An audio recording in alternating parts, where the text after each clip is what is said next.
Alright, welcome back. Next thing I want to go over is a little bit of axe safety. As you can see here, I got my Gerber camp axe that I got from my friends at CampingSurvival.com. They got some great products, some great Gerber axe products on their website. Check them out at CampingSupply.com CampingSurvival.com.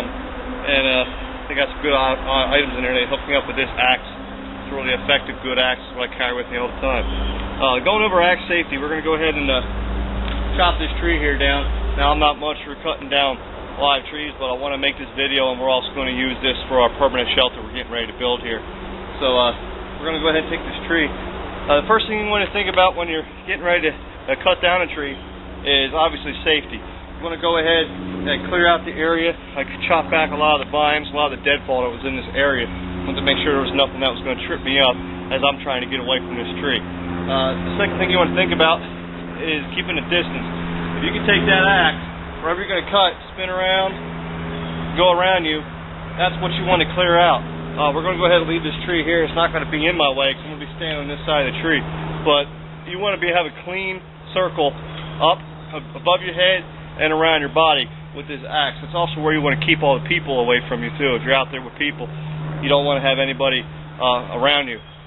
You also want to look at that tree, see how tall that tree is, and guesstimate how tall that tree is. And that's the area that you want to keep clear also. You want to keep in mind, you don't want to have your buddies standing around watching you cut a tree that's about 12 feet to 25 feet tall, and they're within 10 feet of you. It's a dangerous spot for them to be. You're already risking yourself by being where you're going to be. You should be the only one that you're risking.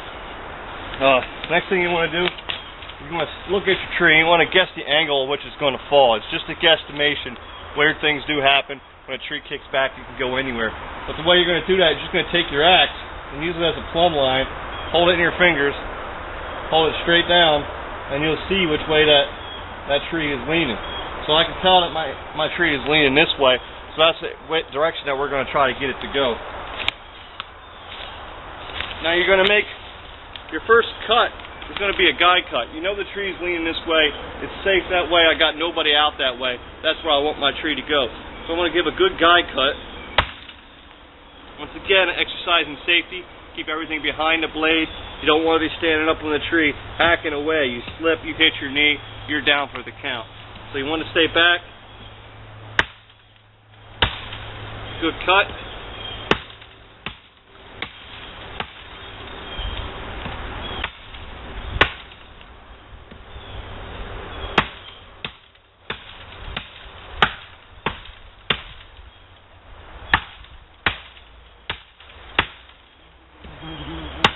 Alright, that's your guide cut.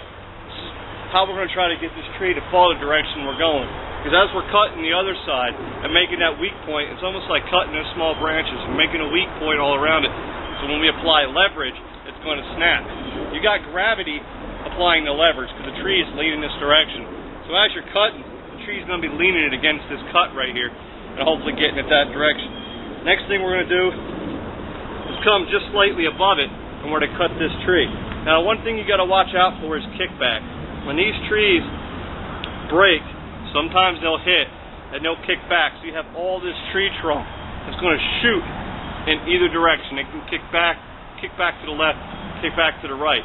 So the one thing you don't want to do, one, you're not going to run this direction when this tree falls. That's where the tree is falling.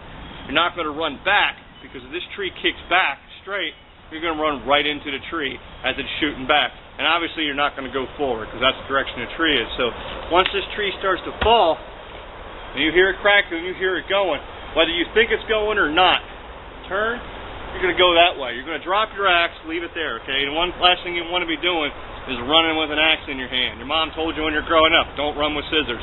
This is why, because she knew one day you'd be out in the woods cutting a tree down.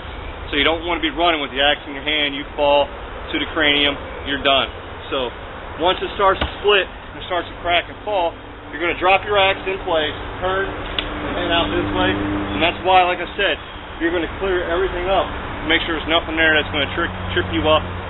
Check your route, make sure that it's clean, and that nothing is going to trip you up.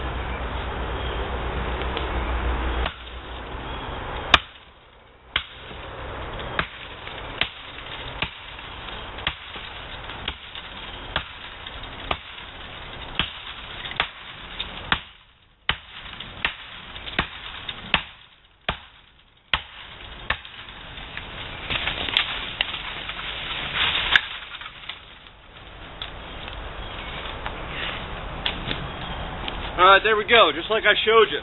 We cut that first cut in there as a guide cut for the leverage.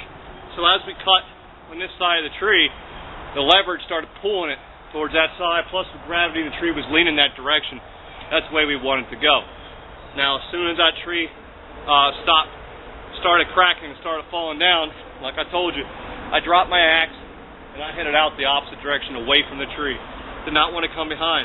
What a kickback is, sometimes when these cut, if you cut this, the reason why I tell you put that guide cut and cut a little higher is so as that tree's coming down, it's guiding itself. If you cut that too low, cut directly into your guide cut, it can cause the tree to kick out on an angle and shoot out this way. So that's why you never want to run behind the tree or run this direction. You could be coming this way and boom, that tree comes out. One of the most dangerous jobs out there in the world is lumberjacks. Hundreds of lumberjacks are killed or injured every year because of this, because of tree kickback. So you want to watch out for that. Now we got the tree down.